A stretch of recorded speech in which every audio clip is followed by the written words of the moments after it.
ভালো লাগছে গীতার কথা? হ্যাঁ, কি গীতার কথা সুন্দর আনন্দ লাগছে?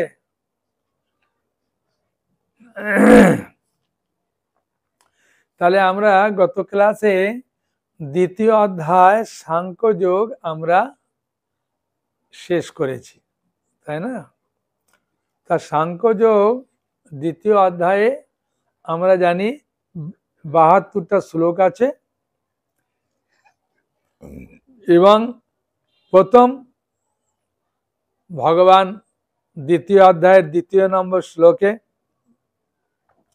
প্রথম তিনি বলতে শুরু করেছেন এবং অর্জুন খুব আক্ষেপ করে দুঃখের সঙ্গে ভগবানকে প্রশ্ন করেছেন। হ্যাঁ, কতং ভীষ্ম অং শঙ্কে দ্রোণং চ মধুসূদন ইসুবি প্রতি যোৎসামি পূজার বরিসূদন। 4 নম্বর শ্লোক দ্বিতীয় অধ্যায়, যে এ মধুসূদন যুদ্ধক্ষেত্রে আমি কি করে আমার পিতামহ ভীষ্মদেব আচার্য দ্রোণের বিরুদ্ধে আমি যুদ্ধ করব? হে হরিসূদন, এরা দুজনই তো আমার পূজনীয়। হ্যাঁ, তখন ভগবান কিছু বলেননি, চুপ করে আছে। অর্জুন বলছেন, বলার পরে অর্জুন দেখলেন কিং কর্তব্য বিমূঢ় হয়ে তিনি 7 নম্বরে আমরা দেখছি, কার্পণ্য দোষ উপহাত স্বভাব পৃচ্ছামি তাং ধর্ম সংরচিতা যস্য সন্নিশ্চিতং ব্রীতন্মে শিষ্যাস্তে অং সাদি মংতং প্রপন্ন। যে আমাকে আপনি কৃপা করুন, কৃপা করে আমাকে আপনি জ্ঞান দেন। তার মানে দীক্ষা গ্রহণ করলেন অর্জুন শিষ্যরূপে। হ্যাঁ, ভগবান কৃষ্ণের কাছে আত্মসমর্পণ করেছেন। হ্যাঁ, 7 নম্বর শ্লোক। তারপরে ভগবান সুন্দর করে বোঝানোর পরে 14 নম্বরে বলছেন, অর্জুন তুমি মাত্রা স্পর্শাস্তু কোনতে শীতোষ্ণ সুখ দুঃখেশু। হ্যাঁ, এগুলো শীত গ্রীষ্ম ঋতুর মধ্যে আসা যাওয়া করে অর্জুন। এগুলোকে একটা কাজকে সহ্য করা, এই সহ্য করা ছাড়া কিছু আর হবে না। হ্যাঁ, এই আমাদেরও যে সংসারে অশান্তি হয়, সংসারে অশান্তির একটাই শান্তি লাভের সহজ উপায় কি? সহ্য করা। হ্যাঁ, তাই ভগবান বলছেন এই যে পিতামহ এইসব যে কেউ মারা যাবে, কেউ জন্মগ্রহণ করবে, কারো অসুখ হবে, কারো বাড়িতে চুরি হবে, ডাকাতি হবে, বিভিন্ন রকম ভাবে বিপদ আসবে, সেগুলো আমাদের কি করতে হয়? মাত্রা স্পর্শাস্তু কোনতে শীতোষ্ণ সুখ দুঃখ। এগুলো শীত গ্রীষ্মের মধ্যে আসবে যাবে, একবারে একই সময় ভালো থাকবে না, একই সময় খারাপও থাকবে না, এগুলো তুমি সহ্য করো। হ্যাঁ, বলার পরে ভগবান তাকে দেহ আত্মত্ব সম্বন্ধে জ্ঞান দিলেন। 17 থেকে 29 পর্যন্ত তিনি জ্ঞান দিলেন। দেওয়ার পরে 30 নম্বরে ভগবান সিদ্ধান্ত স্থাপন করলেন। হ্যাঁ, যে সিদ্ধান্ত স্থাপন করে বললেন, দেখো অর্জুন, সত্যি কথা বলতে কি, যে আত্মা সকলের দেহই সর্বদাই অবদ্ধ, একে বধ করা যায় না। হ্যাঁ, কোনো প্রাণীর জন্যই তোমার তাই শোক করা উচিত নয়। হ্যাঁ, বলে তারপরে ভগবান কর্মকাণ্ডীয় মতে তিনি কিছু নিয়ম বলছেন, যে তোমার স্বধর্ম হচ্ছে যুদ্ধ করা, যুদ্ধ করা ছাড়া তোমার আর কোনো উপায় নাই। তুমি যেহেতু ক্ষত্রিয়, হ্যাঁ, ক্ষত্রিয় ধর্ম যুদ্ধ করা, তাই তোমাকে স্বধর্ম থেকে বিচ্যুত হওয়া উচিত নয়, স্বধর্ম তোমাকে পালন করা উচিত। বলার পরে ভগবান 38 নম্বর শ্লোকে আবার সার বস্তু দিলেন। হ্যাঁ, সার বস্তু দিয়ে বললেন, সুখে দুঃখে সমাকিতা লাভা লাভা জয় যাও তত যুদ্ধে যুদ্ধস্ব নৈবম পাপম অবশ্যই। যুদ্ধ জয় পরাজয় লাভ ক্ষতি, হ্যাঁ, তারপরে সুখ দুঃখকে সমান জ্ঞান করে যুদ্ধের জন্য তুমি যুদ্ধ করো। তুমি যেহেতু ক্ষত্রিয়, তোমার যুদ্ধ করা দরকার। কি লাভ হবে, কি পরাজয় হবে, কে জয় লাভ করবে, কি পরাজয় হয়ে যাবে, কি সুখ পাবে, কি দুঃখ পাবে, কে বাঁচবে, কি মারা যাবে, এসব কোনো চিন্তা, তুমি ক্ষত্রিয়, তোমার যুদ্ধ করা উচিত। হ্যাঁ, তাই ভগবান এই বলার পরে তখন বেদের জ্ঞান, বেদের কিছু নিয়ম বলতে গিয়ে 39 নম্বর শ্লোকে, এই 40 নম্বর শ্লোকে ভগবান ভক্তি করার জন্য খুব উৎসাহ দিলেন, যে ন্যায়াবিক্রম নাশস্তি প্রত্যবায়ন বিদ্যাতে স্বল্পম পশ্য ধর্মস্য ত্রয়াতে মহতভাব। তুমি যদি অল্প একটু ভক্তি করো অর্জুন, তা তোমাকে সমস্ত বিপদ থেকে দূর করে দেবে। বলার পরে 49 নম্বর শ্লোকে ভগবান এই ভক্তি করার জন্যে তাকে একদম দৃঢ়ভাবে বললেন, দূরে নয় ই অবরম কর্ম বুদ্ধি যোগাত ধনঞ্জয়। হ্যাঁ, এই শ্লোকটা ভালো করে মনে রাখতে হবে। 49 নম্বর শ্লোকটা বলেছিলাম না আগে, দ্বিতীয় অধ্যায়ের 49 নম্বর শ্লোককে কেন্দ্র করে তৃতীয় অধ্যায় আজকে আরম্ভ করবেন। হ্যাঁ, বুঝেছেন? হ্যাঁ, তা 49 নম্বর শ্লোকটা কি?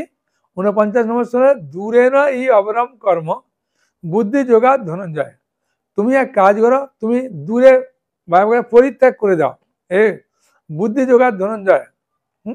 তুমি বুদ্ধিযোগ অনুশীলন করার ফলে, বুদ্ধিযোগ মানে ভক্তিযোগ, বুঝেছেন?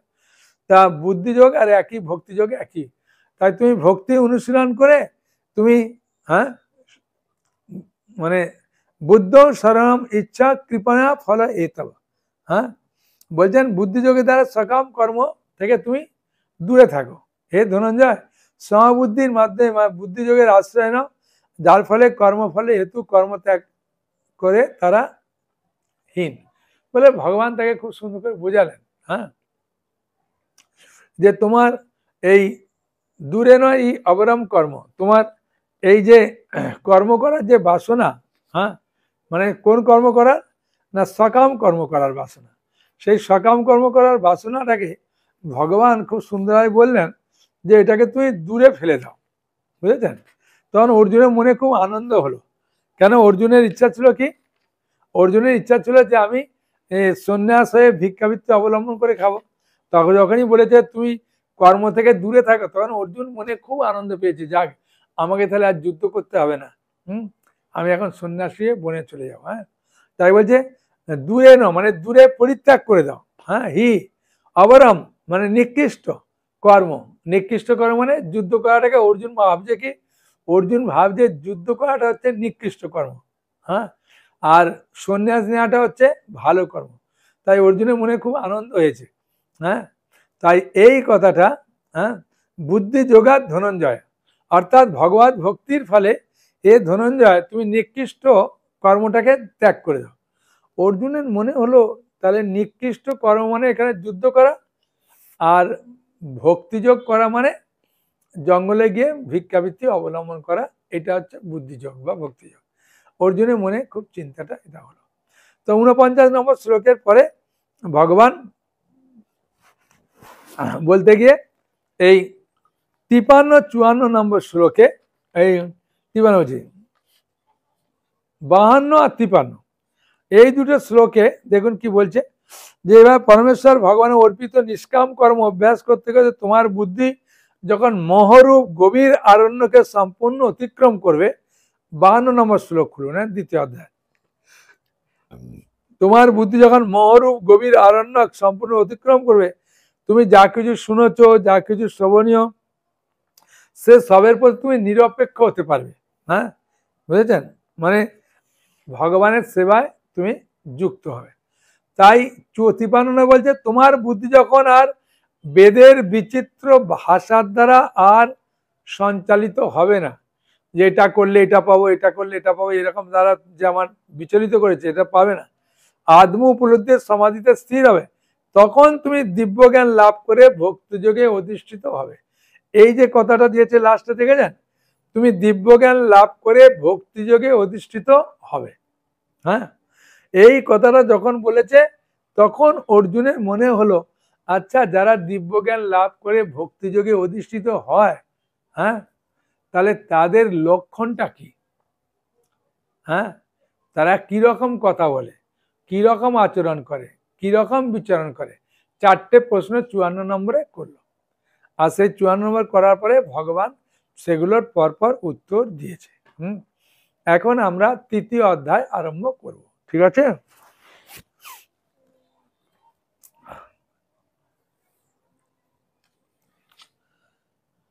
তাহলে তৃতীয় অধ্যায় আমরা আরম্ভ করার আগে, হ্যাঁ, অর্জুনের দ্বিতীয় প্রশ্ন, প্রথম প্রশ্ন দ্বিতীয় অধ্যায়ের 54 নম্বর শ্লোকে, আর অর্জুনের 16টা প্রশ্নের মধ্যে দ্বিতীয় প্রশ্ন হচ্ছে, হ্যাঁ, তৃতীয় অধ্যায়ের প্রথম আর দ্বিতীয় নম্বর শ্লোক হচ্ছে অর্জুনের দ্বিতীয় প্রশ্ন, ঠিক আছে? হ্যাঁ, অর্জুনের প্রশ্ন বোঝা গেল? কারো বুঝতে অসুবিধা আছে? অর্জুনের দ্বিতীয় প্রশ্ন, 16টা প্রশ্নের মধ্যে দ্বিতীয় প্রশ্ন হচ্ছে তৃতীয় অধ্যায়ের প্রথম এবং দ্বিতীয় নম্বর শ্লোক। হ্যাঁ, দেখুন তাহলে তৃতীয় অধ্যায় আরম্ভ হয়েছে কোথা থেকে? তৃতীয় অধ্যায় আরম্ভ হয়েছে দ্বিতীয় অধ্যায়ের 49 নম্বর শ্লোককে কেন্দ্র করে। তৃতীয় অধ্যায় ভগবানের মনে ভগবানকে প্রশ্ন করছে অর্জুন। হ্যাঁ, ঠিক আছে। তাই অর্জুনের এটা দ্বিতীয় প্রশ্ন। কি প্রশ্ন করছে অর্জুন? অর্জুন উবাচ জয়সি চেত কর্মণস্তে মাতা বুদ্ধি জনার্দন তৎ কিং কর্মণি ঘোরে মাং নিয়োজয়সি কেশব। অর্জুন বললেন, হে জনার্দন, হে কেশব, যদি তোমার মতে কর্ম অপেক্ষা ভক্তি বিষয়িনী বুদ্ধি শ্রেয়তর হয়, বুদ্ধি মানে ভক্তি, হ্যাঁ, শ্রেয়তর হয়, তাহলে এই ভয়ানক যুদ্ধে হ্যাঁ নিযুক্ত হওয়ার জন্য কেন আমাকে প্ররোচিত করছো? তুমি তো আমাকে বললো যে দূরে নয় হি অবরম কর্ম বুদ্ধি যোগা ধনঞ্জয় 49 নম্বর শ্লোকে, যে তুমি দূরে থাকো নিকৃষ্ট কর্ম থেকে, ভক্তিযোগ অনুসরণ করো। এখন আবার আমাকে বলছো যুদ্ধ করতে। তাই অর্জুনের মনের সন্দেহটা প্রশ্ন করছে। বোঝা গেল? কারো বুঝতে অসুবিধা আছে? হ্যাঁ, তাহলে হাত তুলুন যে আমার বুঝতে অসুবিধা আছে। হ্যাঁ, কারো বুঝতে অসুবিধা থাকার কথা নয়। হ্যাঁ, তাই অর্জুন প্রশ্ন করছেন যে জনার্দন, এ কেশব, যদি তোমার মতে কর্ম অপেক্ষা ভক্তি বিষয়িনী বুদ্ধি শ্রেয়তর হয়, তাহলে এই ভয়ানক যুদ্ধে নিযুক্ত হওয়ার জন্য কেন আমাকে পরিচিত করছো? হ্যাঁ, ভক্তি করাটা সম্পূর্ণ আলাদা আর যুদ্ধ করাটা সম্পূর্ণ আলাদা। তুমি আমাকে বললে ভক্তি করতে, আবার বলছো যুদ্ধ করো। আরে ভাই, যুদ্ধ করতে গেলে আমি ভক্তি করব কি করে? আমাকে তো হিংসার আশ্রয় নিতে হবে। হ্যাঁ, বুঝেছেন? তাই প্রথম নম্বর শ্লোকে অর্জুন ভালো করে ভগবানকে ক্লিয়ারলি বোঝাতে পারলো না। ওই জন্য দ্বিতীয় নম্বর শ্লোকে আবার ভগবানকে প্রশ্ন করছেন। হ্যাঁ, ওই একটাই প্রশ্ন, দ্বিতীয় প্রশ্ন দুটো শ্লোকে বলছে। ঠিক আছে, প্রথম নম্বর শ্লোকে এবং দ্বিতীয় নম্বর শ্লোকে। তাই দ্বিতীয় নম্বর শ্লোকে বলছেন ব্যামিশ্রেণেব বাক্যেন বুদ্ধিং মহাশিব মে তদেকং বন্ধ নিশ্চিত যেন শ্রেয়ম আপনুয়াম, শ্রেয় অহম আপনুয়াম। হ্যাঁ,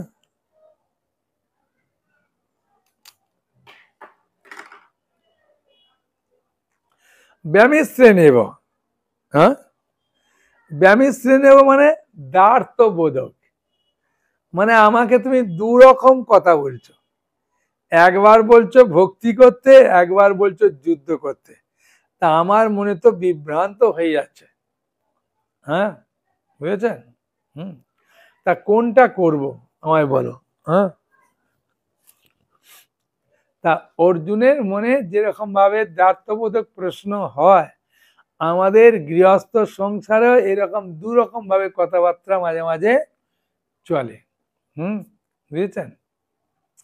তা আমরা অনেক সময় বুঝতে পারি না, কারণ অর্জুনও বুঝতে পারেনি যে ভগবান একবার বললেন ভক্তি করতে, আবার একবার বলছে যুদ্ধ করতে, দুরকম। ওই জন্য এই দ্বিতীয় নম্বর শ্লোকের প্রথম লাইন অক্ষরটা দেখো, শব্দটা ব্যামিশ্রেণেব। ব্যামিশ্রেণেব মানে হচ্ছে দ্বার্থবোধক।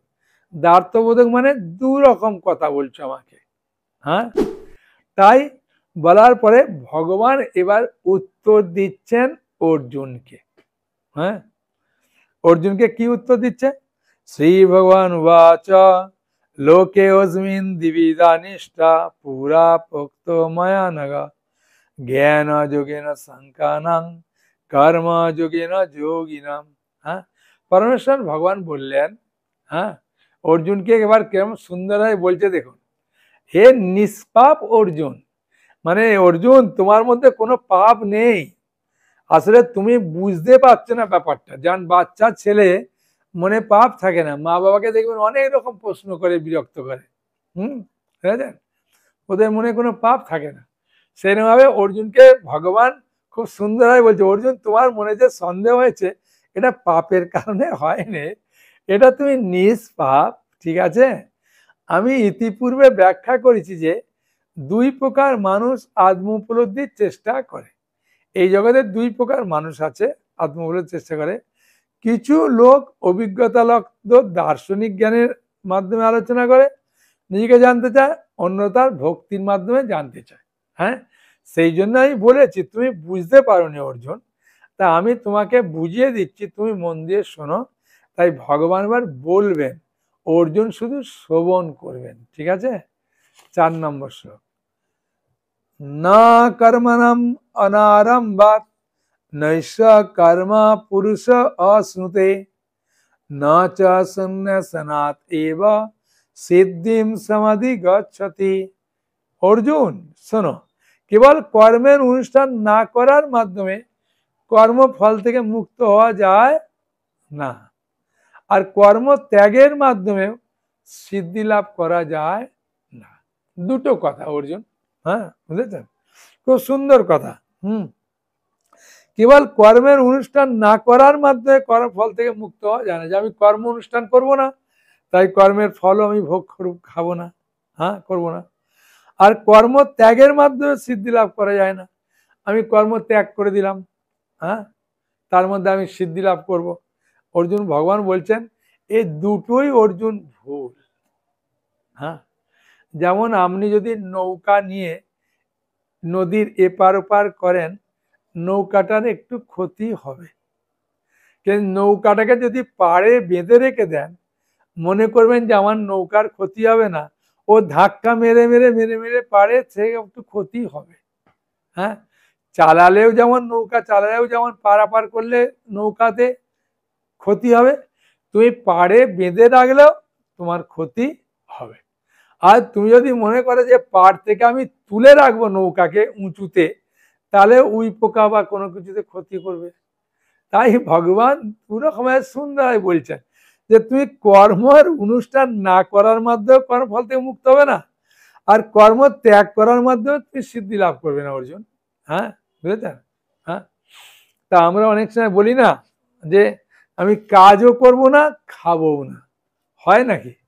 কাজ না করলেও খেতে হবে আর কাজ করলেও খেতে হবে, কাজ না করলেও খিদে পাবে, কাজ করলেও খিদে পাবে। হ্যাঁ বুঝেছেন, ও হবে না, এটা শরীরের ধর্ম, বুঝেছেন। সেভাবে অর্জুনকে খুব সুন্দর বোঝাচ্ছে ভগবান, নাই কশ্চিৎ ক্ষণমপি জাতু তিষ্ঠত কর্মকিত কার্যতেই অবশ্য কর্ম সর্ব প্রকৃতি জয় গুণই। সকলেই মায়াজাত গুণ সময়ের দ্বারা প্রভাবিত হয়ে অসহায় ভাবে কর্ম করতে বাধ্য হয়, তাই কর্ম না করে কেউ ক্ষণকাল থাকতে পারে না। আপনি কর্ম করবেন না, চুপ করে বসে আছেন, ঠিক আছে, নিঃশ্বাসটা তো নিতে হবে, হবে কি না? হ্যাঁ, আচ্ছা, এইবার আমরা কিছু দিলে আপনাকে তো দাঁত দিয়ে চিবিয়ে খেতে হবে, তা তো কর্ম করতেই হবে, দাঁতটা তো চিবাতেই হবে। যে দাঁত বন্ধ রাখো ভাই আমি খাবো, হবে না। যদি বলেন আমি শরবত খাবো, তাও তো আপনাকে গিলতে হবে, হ্যাঁ দিলে, তাহলে কর্ম করতেই হবে। তাই ভগবান বলছেন অসহায় ভাবেও কর্ম করে। একটা বাচ্চা ছেলে, সে দোলনায় শুয়ে থাকে, সে কিছু কর্ম করে কি করে না?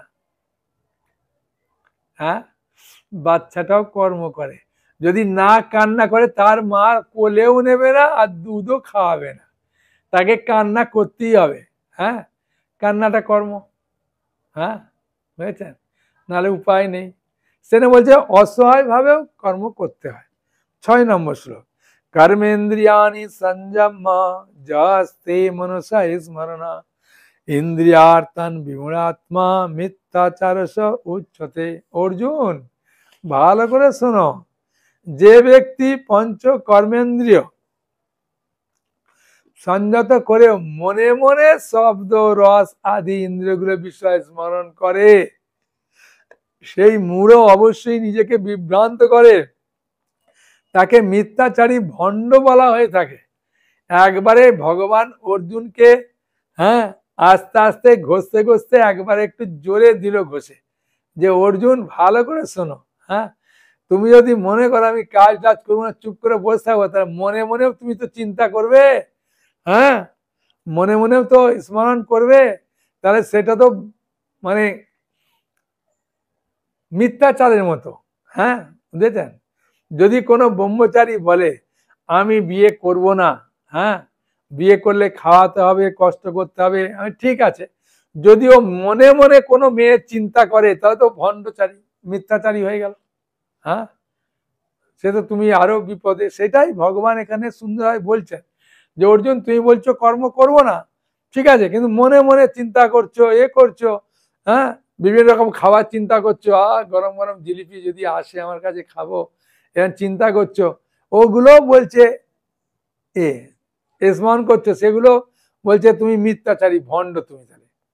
হ্যাঁ ভগবান একদম কত সুন্দর করে বোঝাচ্ছে। হ্যাঁ 7 নম্বর, যস্তিন্দ্রিয়াণি মনসা নিয়ম্য, যতু ইন্দ্রিয়াণি মনসা নিয়ম্য আরভতে অর্জুন কর্মেন্দ্রিয়ই কর্মযোগম আসক্তসা বিশেষতে। কিন্তু যিনি মনের দ্বারা ইন্দ্রিয়গুলোকে সংযত করে অনাসক্তভাবে কর্মযোগের অনুষ্ঠান করেন, তিনি পূর্বোক্ত মিথ্যাচারী অপেক্ষা অনেক গুণে শ্রেষ্ঠ।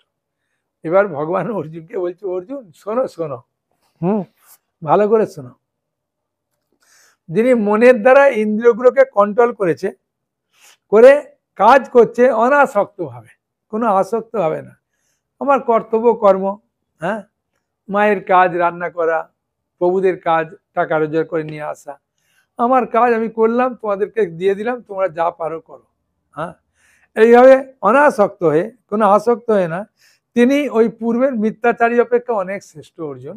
হ্যাঁ মানে অর্জুনকে যুদ্ধটা বন্ধ করতে ভগবান কখনো যুক্তি দিয়ে বলছেন না, অর্জুন বুঝতে পারছে, হ্যাঁ যে প্রভু ঘুরিয়ে ফিরিয়ে আমাকে সেই যুদ্ধ করার জন্যই বলছে। হ্যাঁ নিয়তং কুরু কর্ম তং কর্ম জয় কর্মনা শরীর যাত্রাপি চতেনা প্রসিদ্ধাৎ কর্মনা। তুমি শাস্ত্রোক্ত কর্মের অনুষ্ঠান করো, মানে শাস্ত্রে যেটা বলেছে সেই রকম অনুষ্ঠান করো, কেননা কর্ম ত্যাগ থেকে কর্মের অনুষ্ঠানটা শ্রেয়। হ্যাঁ কর্ম ত্যাগ করার থেকে কর্ম করাটা শ্রেয়। কর্ম না করে কেউ দেহযাত্রা নির্বাচন করতে পারে না, এই দেহটা চালাতে গেলে তাকে কর্ম করতেই হবে, খেতে হবে চিবি দিয়ে, হাত দিয়ে তুলে মুখে দিতে হবে, এটাও তো কাজ করছো, হ্যাঁ যে হাত দিয়ে মুখে তুলছো, হ্যাঁ তো এগুলো সব কর্ম, তাই কর্ম না করে কেউ থাকতে পারে না। জল দাও। 9 নম্বরে এইবারে অর্জুনকে ভগবান একটা খুব সুন্দর শ্লোক বলছে, এই তৃতীয় অধ্যায়ের 9 নম্বর শ্লোকটা খুব গুরুত্বপূর্ণ। হ্যাঁ যজ্ঞার্থাৎ কর্মণ অন্যতর লোকয়ং কর্ম বন্ধন তদার্থং কর্ম কৌন্তেয় মুক্ত সঙ্গ সমাচার। তুমি কর্ম করবে, কিন্তু কিসের জন্য করবে, কার উদ্দেশ্যে করবে, শোনো, বিষ্ণুর প্রীতি সম্পাদনের জন্য কর্ম করা উচিত, তা না হলে কর্মই জড়জগতের বন্ধনে তোমাকে আবদ্ধ করবে।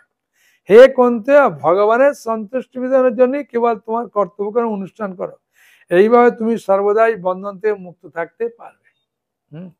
নিজের মন গড়া কর্ম করবে না।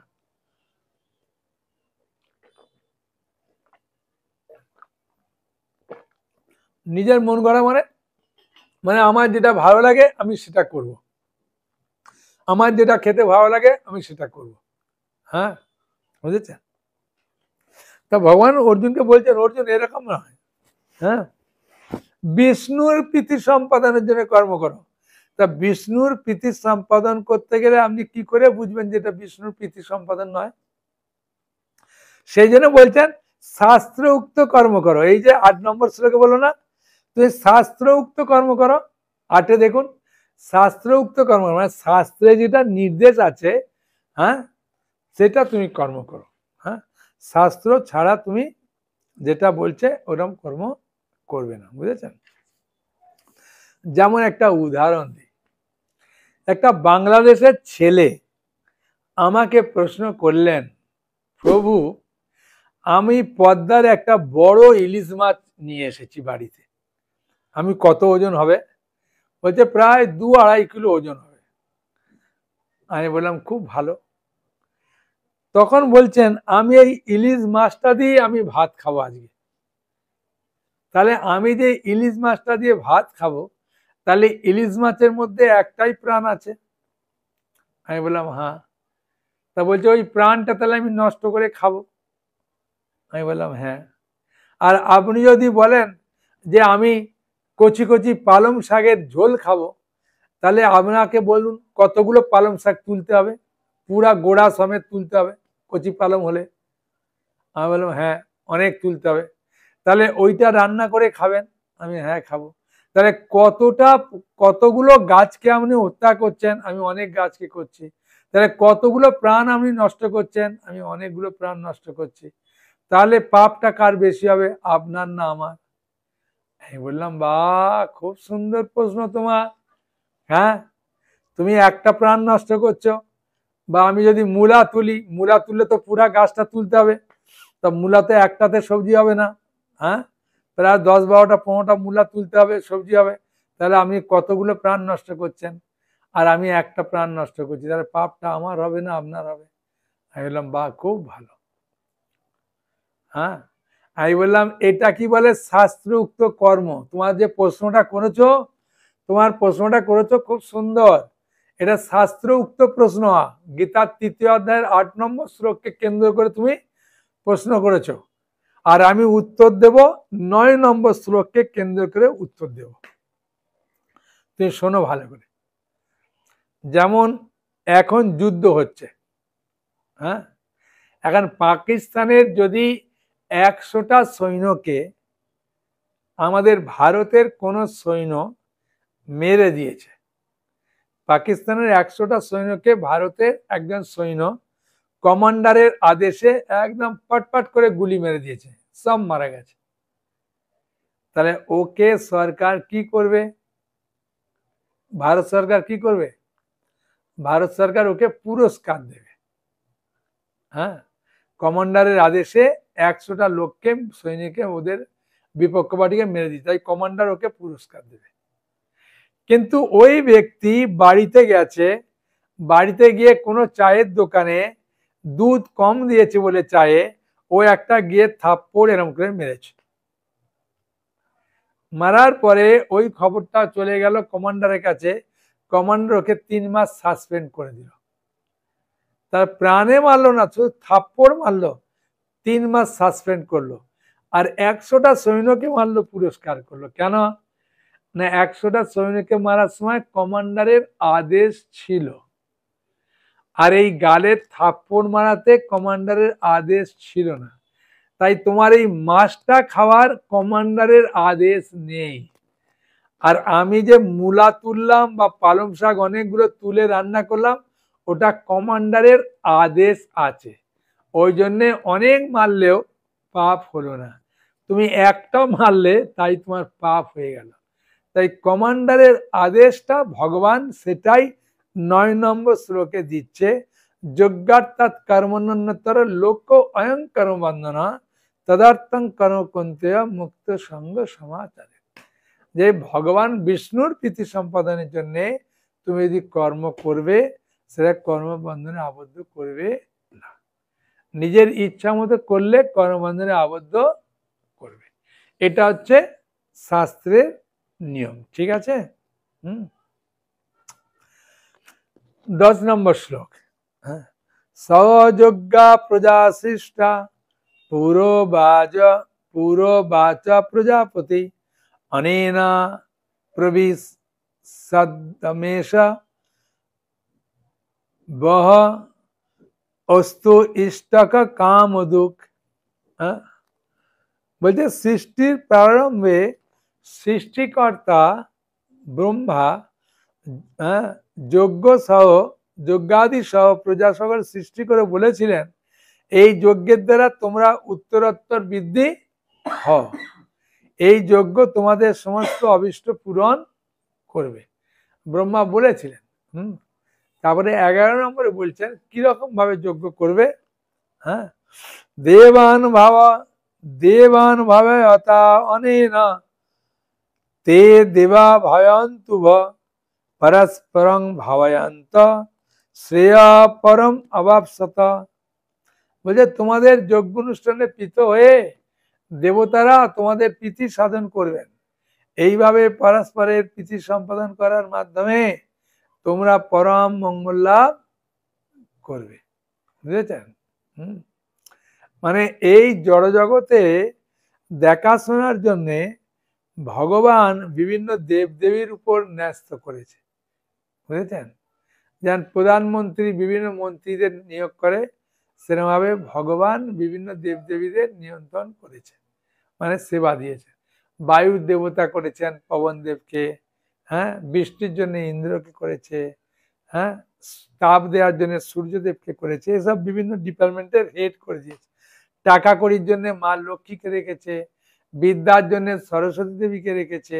হ্যাঁ, এসব ইষ্টান ভোগানি বৌদেবা দাস্যন্তে যজ্ঞ ভাবিতা তরিদান প্রদায়ব্য য ভুঙ্ক্তে স্তেন এ বস।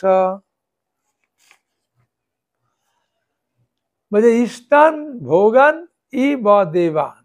হ্যাঁ, যজ্ঞের ফলে সন্তুষ্ট হয়ে দেবতারা তোমাদের বাঞ্ছিত বস্তু প্রদান করবেন। কিন্তু দেবতাদের প্রদত্ত বস্তু তাদের নিবেদন না করে যে ভোগ করে তার নিশ্চয়ই চোর। এইবারে 13 নম্বরে বলছেন যজ্ঞাশিষ্ট সিংহাসন্ত মুচ্যন্তে সর্বকিল বিষয় ভুঞ্জন্তে তে তগং পাপা যে পচ্ছন্তে আত্ম কারণাৎ। ভগবত ভক্তরা সমস্ত পাপ থেকে মুক্ত হন। কেন?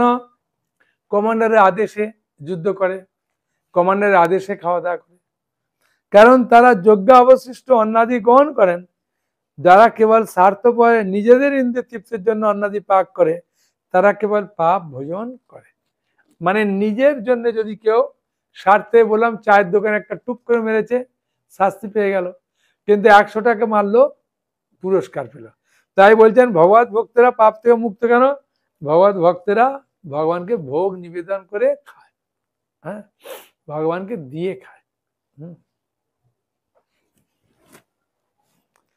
প্রকৃতপক্ষে আমরা যা কিছু করছি সবই তো ভগবানের, বুঝেছেন? হ্যাঁ, তো তাহলে ভগবান কেন খুশি হয়? একটা উদাহরণ দিই। হ্যাঁ, আপনারা তো সবাই গৃহস্থ, সবাই বাচ্চা আছে। বলুন বাচ্চা আমার বড় হয়ে গেছে, ঠিক আছে, কিন্তু যখন ছোট বাচ্চা ছিল, এই মনে করুন 4 বছরের বাচ্চা, হ্যাঁ, 4 বছরের বাচ্চাটা যদি একবার বাবার গলাটা জড়িয়ে ধরে যদি একটা আদর করে মুখে চুম খায়, বাবার যে কি আনন্দ হয়, যে বাবা হয়েছে ওই বুঝতে পারবে, অন্য কেউ বুঝতে পারবে না। হ্যাঁ, বুঝেছেন? এখন বাবার গলাটা জড়িয়ে ধরে বাচ্চাটা বলল, বাবা বাবা আমার জন্য একটা ক্যাডবেরিজ নিয়ে আসবে? বাবা বলল ঠিক আছে, তোর জন্য আমি নিয়ে আসবো। হ্যাঁ, আমি দোকান যাচ্ছি, কিছুক্ষণ দেরি হবে বাবা, তোর মায়ের কাছে থাকবি, আমি নিয়ে আসবো। আর ওর মা ফর্দ দিয়েছে, ফর্দ দেওয়ার পরে অনেক কিছু লিখেছে, হ্যাঁ, যে এইগুলো ভুলবে না। আর বলতে বলতে 2 বার বলেছে লবণটা যেন ভুলবে না, লবণ কিন্তু একটুও নেই বাড়িতে। হ্যাঁ, নুনের কৌটা পুরা শেষ হয়ে গেছে, একটুও নেই। কবার বলেছে? 2 বার বলে দিয়েছে। হ্যাঁ, বাচ্চাটা কিন্তু 1 বার বলেছে, বুঝেছেন? এখন দোকানে পৌঁছে গেছে, দেখে টিপ টিপ করে বৃষ্টি পড়ছে, ছাতাটাও নিয়ে যায়নি, বুঝেছেন? কিছুক্ষণ চলে এসেছে, আসার পরে মনে পড়েছে আরে বাচ্চাটা তো ক্যাডবেরিজের কথা বললো।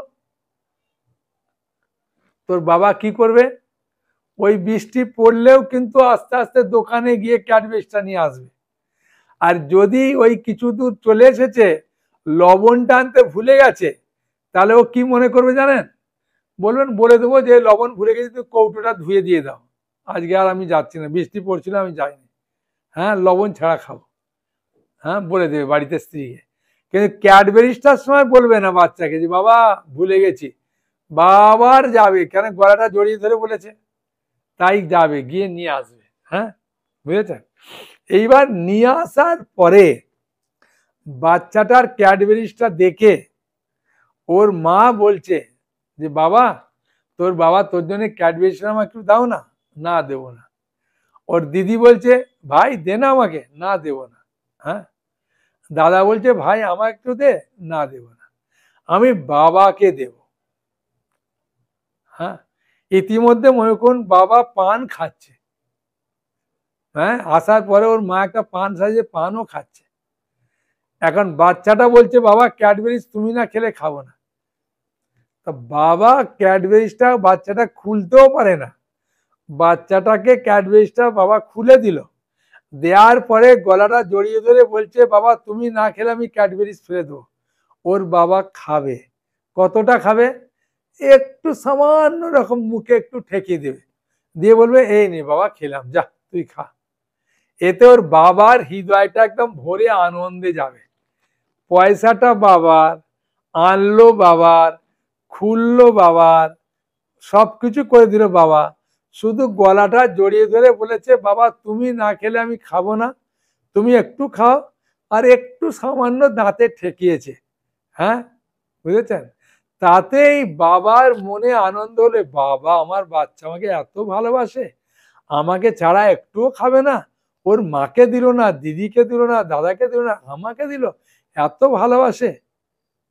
পরের দিন বলুক আর না বলুক বাবা ক্যাডবেরিজটা আগে নিয়ে আসবে, কিছু পয়সা থাকুক আর না থাকুক, কেন গলাটা জড়িয়ে ধরে বাচ্চাটা আদর করে বলেছে। সেই রকম ভগবানের জিনিস আমরা যখন ভগবানকে ভোগ লাগাবো, ভগবান তখন বলেন বাবা কত ভালোবাসে দেখো, আমি নন্দ মহারাজের বাড়িতে কত মাখন দুধ খাই, এর বাড়িতে শুধু শাক ভাত রান্না করেছে, আমাকে না দিয়ে খাবে না। হ্যাঁ কিরকম আকুলতা, ভগবান ওই রকম খুশি হয়ে যায়, বুঝেছেন? হ্যাঁ সেই জন্যে ভোগ লাগিয়ে খাওয়ার সবকিছু জিনিস ভগবানের হলেও ভগবানকে দিলে এই রকম প্রীত হয়ে যায়, এই রকম খুশি হয়। 14 নম্বর অন্নাদ ভবন্তি ভূতানি পর্জন্নাত অন্ন সম্ভব যজ্ঞাদ ভবতি পর্জন্য যজ্ঞ কর্ম সমুদ্ভব। হ্যাঁ অন্ন খেয়ে, এটা তলা থেকে পড়লে তবে বুঝতে সুবিধা হবে, উপর থেকে বুঝতে সুবিধা হবে না। প্রথম থেকে পড়ি, তারপরে তলা থেকে উঠবো, ঠিক আছে? এই শ্লোকটার অনুবাদ, অন্ন খেয়ে প্রাণীগণ জীবন ধারণ করে, বৃষ্টি হওয়ার ফলে অন্ন উৎপন্ন হয়, যজ্ঞ অনুষ্ঠান করার ফলে বৃষ্টি উৎপন্ন হয়, শাস্ত্রোক্ত কর্ম থেকে যজ্ঞ উৎপন্ন হয়। এবার নিচে থেকে পড়ুন, হ্যাঁ যে শাস্ত্রোক্ত কর্ম থেকে যজ্ঞ হয়, যজ্ঞ হলেই বৃষ্টি হয়, বৃষ্টি হলেই অন্ন হয়, আর অন্ন হলেই মানুষ প্রাণ খেয়ে প্রাণ ধারণ করে থাকে, বুঝেছেন? হ্যাঁ এটা উপর থেকে পড়লে বোঝা খুব শক্ত। যজ্ঞ করে কি জন্যে? বৃষ্টি হওয়ার জন্য। বৃষ্টি হলে কি হয়? অন্ন উৎপন্ন হয়, অন্ন হলে কি হয়? মানুষ খেয়ে প্রাণ বেঁচে থাকে, জীবন ধারণ করে। 15 নম্বর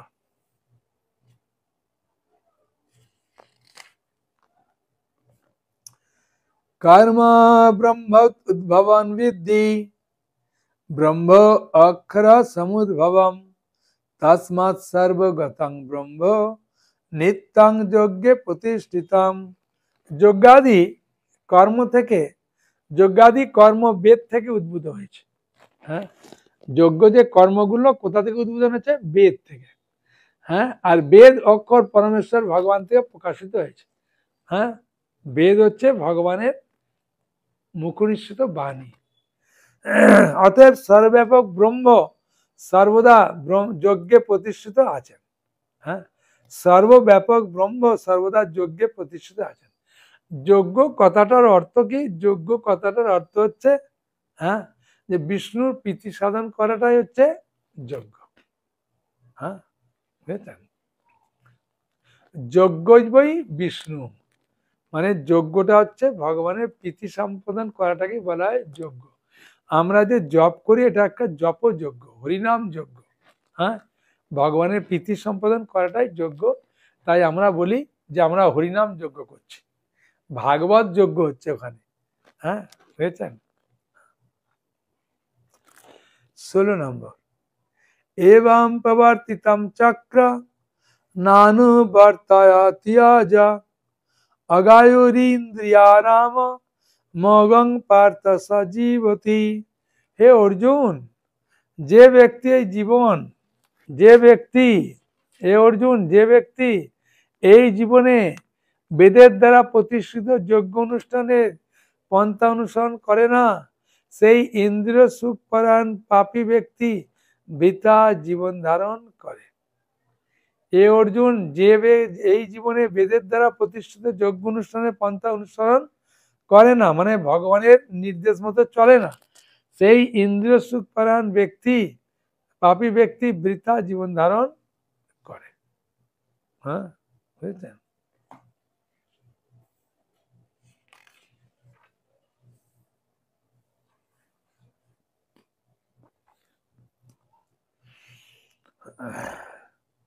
এই শ্লোকের শেষের দিকে প্রভুপাদ কি বলছে দেখুন। হ্যাঁ, বলছে যজ্ঞ অনুষ্ঠান করা সত্ত্বেও, কিন্তু যজ্ঞ অনুষ্ঠান করা সত্ত্বেও যদি অন্তরে কৃষ্ণ ভক্তির উদয় না হয়, তবে বুঝতে হবে তা কেবল উদ্দেশ্যহীন নৈতিক আচার অনুষ্ঠান ছাড়ার কিছুই নয়। তাই মানুষের কর্তব্য হচ্ছে বেদের নির্দেশগুলোকে কেবল নৈতিক আচার অনুষ্ঠানের মধ্যে সীমিত না রেখে তার মাধ্যমে কৃষ্ণ ভক্তি লাভের চেষ্টা করা। হ্যাঁ, বুঝেছেন? অনেকে দেখবেন হরিনাম বাড়িতে দিচ্ছে, হ্যাঁ, কিন্তু ও হরিনাম শুনছে না, ও বাড়ির কাজে ব্যস্ত। হ্যাঁ, বুঝেছেন? ওতে মানে শুনতে ঠিক আছে, কিন্তু ওকে বাড়িতে দিচ্ছে যখন, নিজে একটু শোনার দরকার। হ্যাঁ, আর ও বাড়িতে হরিনাম দিচ্ছে কি, লোকে বলবে বাবা তোমার বাড়িতে হরিনাম দিলে কত টাকা খরচা হলো গো, কত লোককে খাওয়ালে, তুমি কত পুণ্য করলে, ওগুলো শোনার জন্য হরিনাম দিচ্ছে। বলছে এগুলো কৃষ্ণ ভক্তি লাভের প্রতিকূল। হ্যাঁ, বুঝেছেন? যত আত্মরতি এবাস স্যাৎ আত্মতৃপ্তস্য মানত আত্মনৈব চ সন্তুষ্ট তস্য কার্যং ন বিদ্যতে। কিন্তু যে ব্যক্তি আত্মাতেই প্রীত, আত্মাতেই তৃপ্ত, আত্মাতেই সন্তুষ্ট, তার কোনো কর্তব্য কর্ম নেই। এই যে আত্মাতে সন্তুষ্ট, আত্মাতে প্রীত, এটা হচ্ছে যারা, হ্যাঁ, ভগবানের অত্যন্ত শুদ্ধ ভক্ত, তাদের কথা বলা হয়েছে। হ্যাঁ, বুঝেছেন? তাই বলার পরে ভগবান এটা তো বললো, বলার পরে 18তে সিদ্ধান্ত দিচ্ছে কি দেখুন, কত সুন্দর। এখানে বলছে যে ব্যক্তি আত্মাতে প্রীত, আত্মাতে তৃপ্ত, আত্মাতেই সন্তুষ্ট, তার কোনো কর্তব্য কর্ম নেই। মানে ভগবানের চিন্তায় যে সবসময় রত আছে, তার কোনো কর্তব্য কর্ম নেই, তার কর্তব্য কর্ম ভগবান সেগুলো করে দেয়।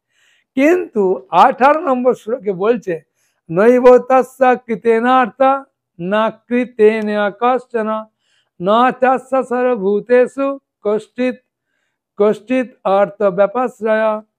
আত্মানন্দ অনুভবকারী ব্যক্তির এই জগতে ধর্ম অনুষ্ঠানের কোনো প্রয়োজন নেই, আবার এই প্রকার ধর্ম কর্ম না করারও কোনো কারণ নেই। দুরকম বলে দিল, যে কর্ম করতেও পারে নাও পারে, কিন্তু কর্ম না করে থাকবে কেন? হ্যাঁ, বুঝেছেন? তাহলে যে আত্মানন্দ অনুভবকারী ব্যক্তির এই জগতে ধর্ম অনুষ্ঠানের কোনো প্রয়োজন নেই। পরের লাইনে কি বলছে, এই প্রকার কর্ম না করার কোনো কারণও নেই। কর্ম যে না করার কোনো কারণ আছে, তাহলে কর্ম করতে অসুবিধা কি আছে? হ্যাঁ, মানে দুরকম ভাবে যেন কথা বলছে। হ্যাঁ, তা বলছে আত্মানন্দ ব্যক্তির কর্ম করার প্রয়োজন নেই, কিন্তু কর্ম না করারও কোনো কারণ নেই, কর্ম করতেই পারে। তাকে অন্য কোনো প্রাণীর উপর নির্ভর করতে হয় না, এটা ঠিকই, কিন্তু তার কর্ম না করলে কি অসুবিধা? হ্যাঁ, তাহলে আজকে 18 পর্যন্ত থাক। হ্যাঁ, কি কোনো প্রশ্ন করি? কত বাজে অর্জুন? হ্যাঁ, আর দুটো শ্লোক পড়বো।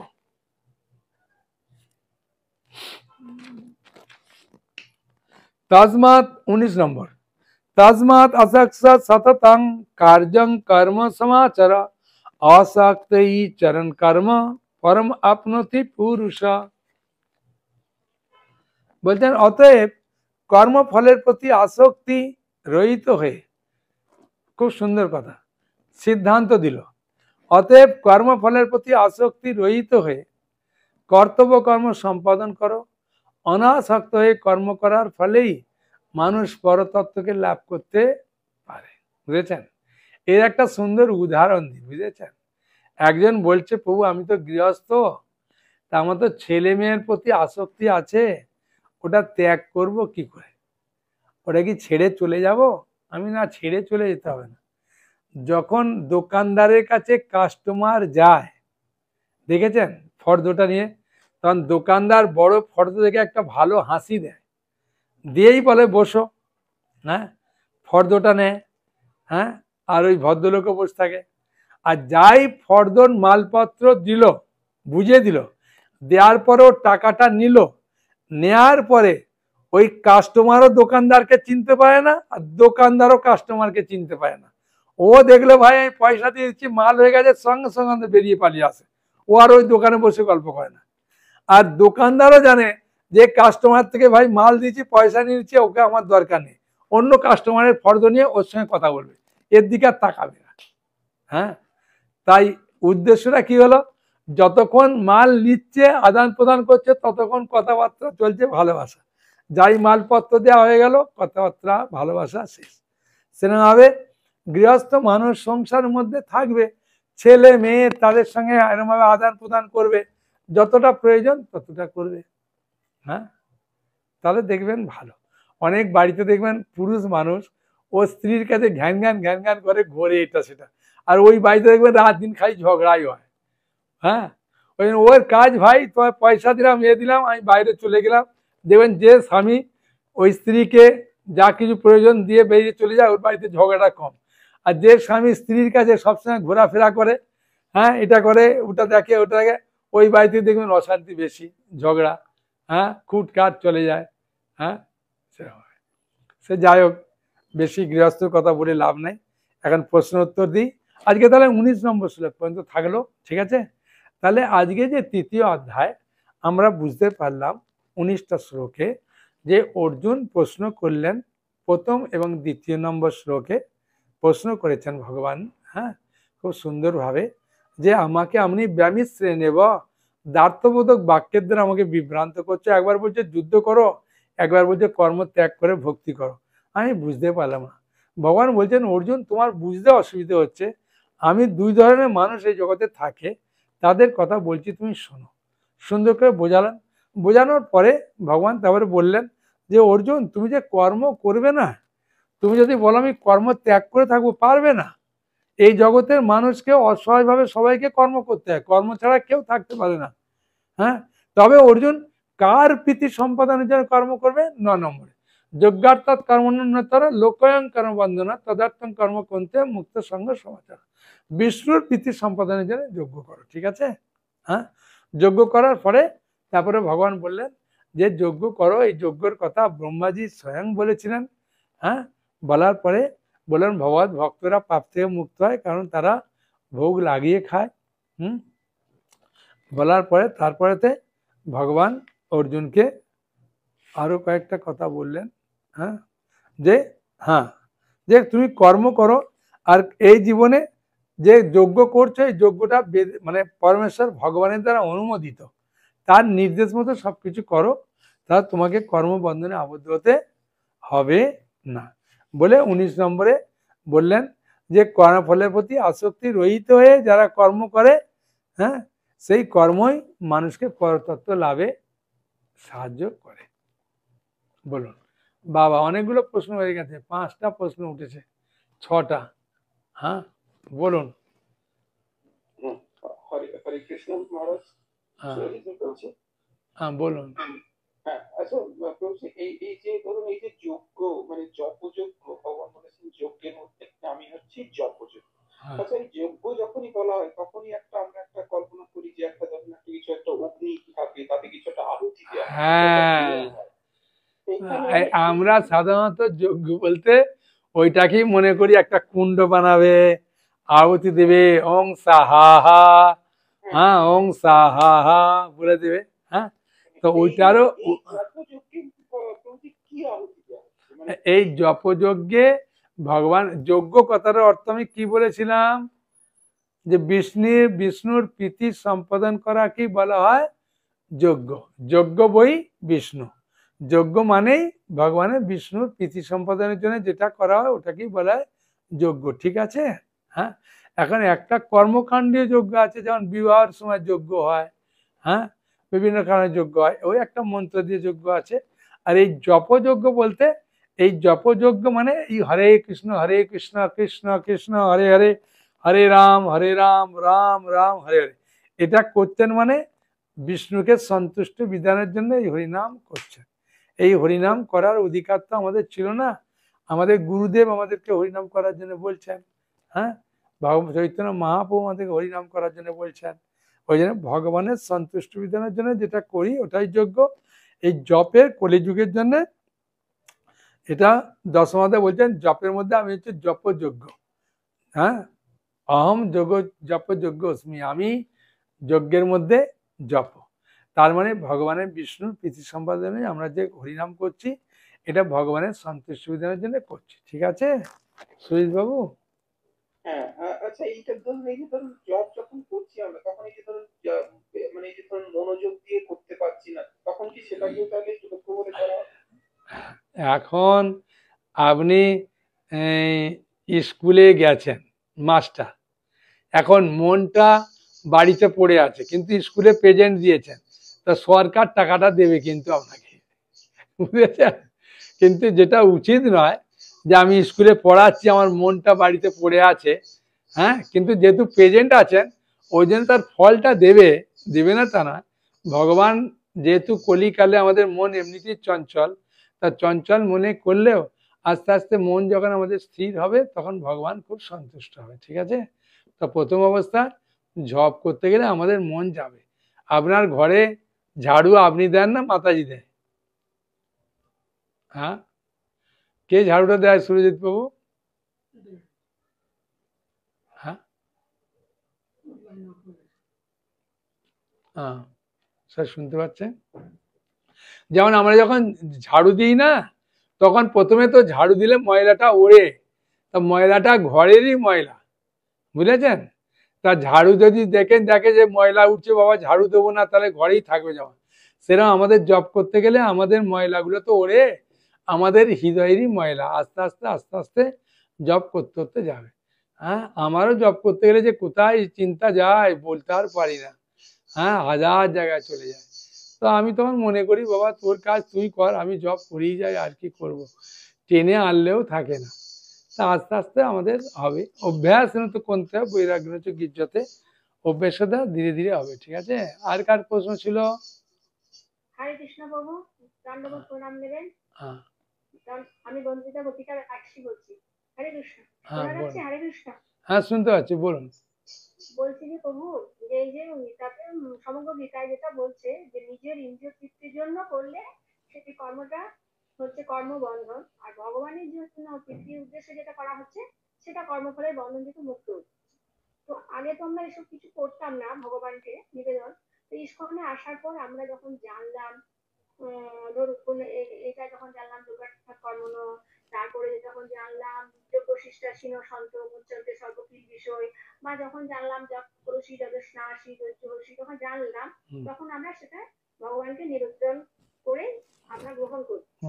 কিন্তু আমি আপনাকে একটা প্রশ্ন করছি, ধরুন আমার খুব পায়েস খেতে মন হয়েছে, এবার আমি পায়েসের সাজ সরঞ্জাম নিয়ে এলাম, এবার আমার সুগার আছে বা বাড়ির সবার সুগার আছে, তো সেক্ষেত্রে হয়তো আমি মিষ্টিটা কম দিচ্ছি, বা ধরুন আমি ওই সুগারের ট্যাবলেট যেটা পাওয়া যায় আর কি, হ্যাঁ, তো সেই সেই সেই দিয়ে বানিয়ে ভগবানকে দিচ্ছি, তো ভগবানের তো আর সুগার হয়নি, তো ভগবানের ক্ষেত্রে এটা করা আমার উচিত নয়।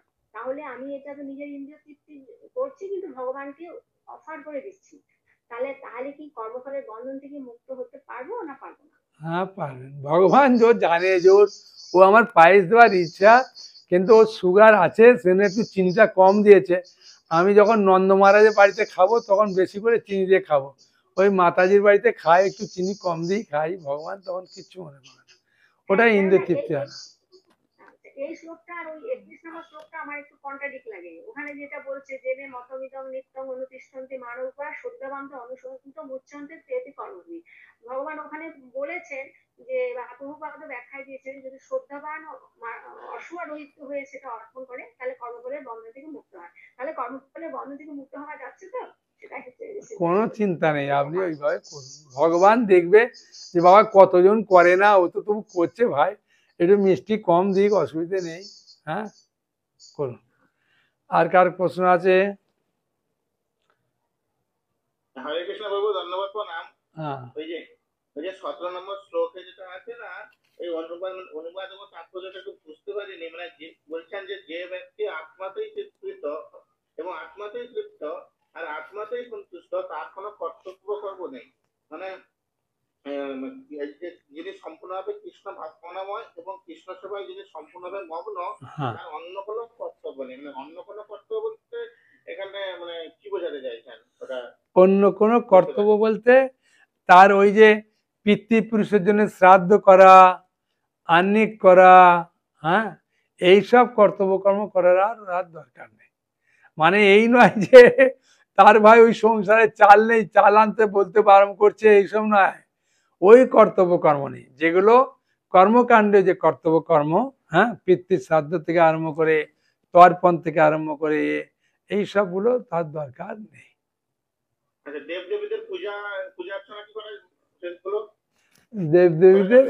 দেবদেবীদের পূজাটা কৃষ্ণ পূজা করলে দেবদেবীর পূজা লাগে না। এখন আপনি যদি দেবদেবীর পূজাটা কৃষ্ণের সন্তুষ্টি বিধানের জন্য করবেন, হ্যাঁ, যেমন কাত্যায়নী দেবীর পূজা করেছিলেন গোপিকারা কৃষ্ণকে স্বামী রূপে পাওয়ার জন্য, কৃষ্ণ সন্তুষ্টি বিধানের জন্য যদি দেবদেবীর পূজা করবেন তাহলে ওটা ভালো। ঠিক আছে, এবারে দেবরাজ নাকি কার প্রশ্ন?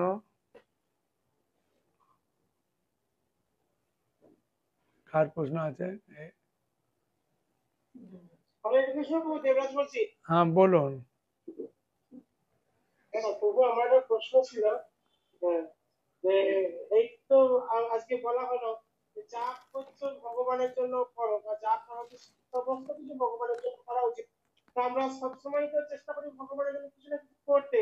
বিশেষ করে আমরা যখন ভগবানের কথা প্রচার করি মানুষকে, তখন তো ভগবানের কথা প্রচার করলে মানে অনেক মানুষ বাধা দেয়, অনেক মানুষ মানে উপহাস করে। তো প্রভু, এই যে সকলে যে ভক্তি পথে আনতে গেলে যে এত অসুবিধা হয়, হ্যাঁ, তো কি করে কাটিয়ে উঠবো প্রভু? আর ব্যাপারটা হচ্ছে কি যে এগুলো একবারে হবে না, আস্তে আস্তে হয়। হ্যাঁ, বাধা এই কলিযুগে তো ভালো কাজ করতে গেলে এমনি বাধা আসবে। হ্যাঁ, সেটাতে কোনো ভেঙে পড়ার লাভ নাই। আপনি জানবেন যে কৃষ্ণ বলরাম তিনি তো পাঠালেন ব্রাহ্মণদের কাছে, খিদে পেয়েছে যাও কিছু, ব্রাহ্মণরা দিল না, তাড়িয়ে দিল। তারপরে কৃষ্ণ বলরামকে গিয়ে বললেন, প্রভু পাঠালেন, দেখো কেউ ভিক্ষা দিল না। তখন ভগবান বলে ও স্ত্রীদের কাছে যাও, দেবে।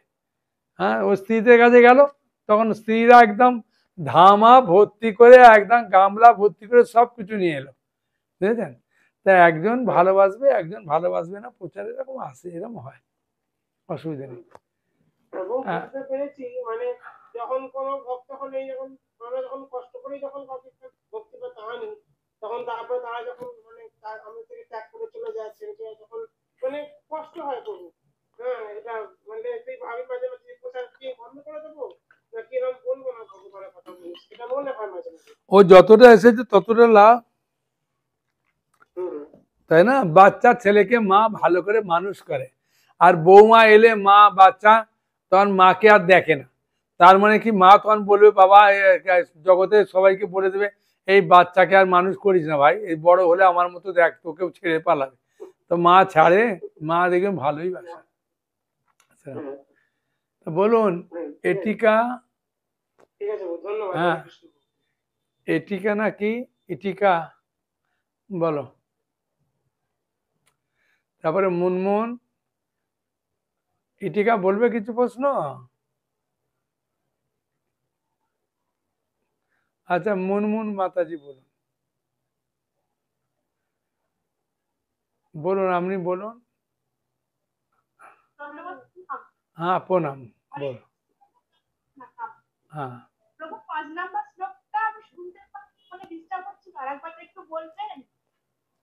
5 নম্বর শ্লোকটা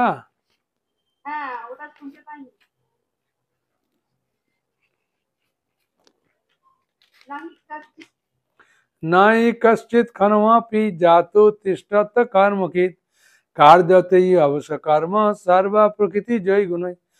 সকলেই মায়াজাত গুণ সময়ের দ্বারা প্রভাবিত অসহায় ভাবে কর্ম করতে বাধ্য। মানে এই জগতে সবাইকে কর্ম করতে হবে, কর্ম না করে কেউ ক্ষণকালও থাকতে পারবে না। তাকে যদি বলে আমি কাজ করি, তখন খাবার দিলে তো হাতে করে তুলে খেতে হবে, মন দিয়েও চিন্তা করতে হবে। মানে কর্ম না করে কেউ থাকতে হবে। কর্ম মানে এই নয় যে মাঠে খাটা বা রান্না করে খাওয়া, না, রান্না করে দিলেও যে খাওয়া ওটাও কর্ম। হ্যাঁ বুঝেছেন, মনে মনে চিন্তা করা ওটাও কর্ম, ওটা তো শক্তির ক্ষয় হয়।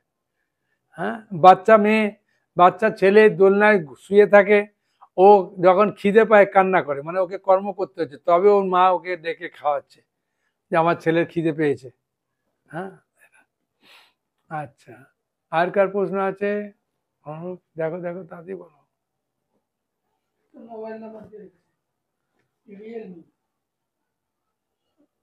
বলুন শ্যামল, শ্যামল চক্রবর্তী বহু প্রশ্ন আছে, বলুন।